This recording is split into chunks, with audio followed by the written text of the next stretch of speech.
Cache Giraffe flags, emulator detected, when it thinks the app is running on a virtual device instead of a real phone, which immediately blocks offers because most reward networks don't allow emulator traffic.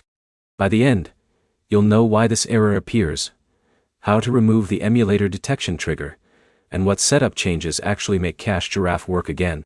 First thing to understand is what the system is detecting.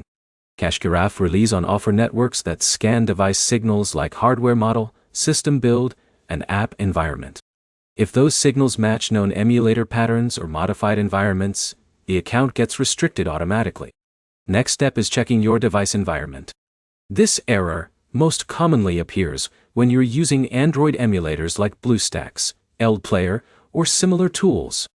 These are not supported because they simulate device behavior, which offers systems treat as invalid traffic. The fix here is simple: switch to a physical Android phone. There is no workaround that makes emulators reliably pass verification. If you are already on a real phone and still seeing the error, the issue is usually caused by virtual space apps or cloning tools. Apps like parallel app managers or dual space tools can create isolated environments that look similar to emulators. Cache Giraffe can flag these the same way, even if you're on a normal device. Another important fix is checking developer settings. If USB debugging is enabled, or any system-level debugging tools are active, some offer networks treat that as an altered environment. Turning off developer options and restarting the phone can remove that signal. You should also remove anything that modifies device identity. This includes spoofing apps, automation tools, or rooted system changes. Even if they aren't directly used with Cache Giraffe, they can still trigger emulator-like detection because the system environment is no longer standard. Once you've cleaned the setup, restart your phone and reinstall Cache Giraffe from the official Play Store.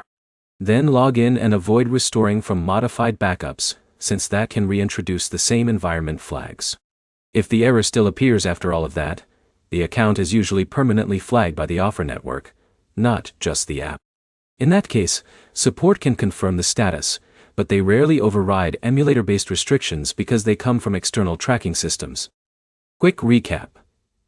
Emulator detection happens when the system sees virtual or modified environments. Cloning tools can trigger the same error on real phones, and only a clean standard device setup reliably fixes it. The key is making sure the app is running on a fully original Android environment with no virtualization layers in between. If this helped, like the video and subscribe for more fixes for Cache Giraffe errors and reward app issues.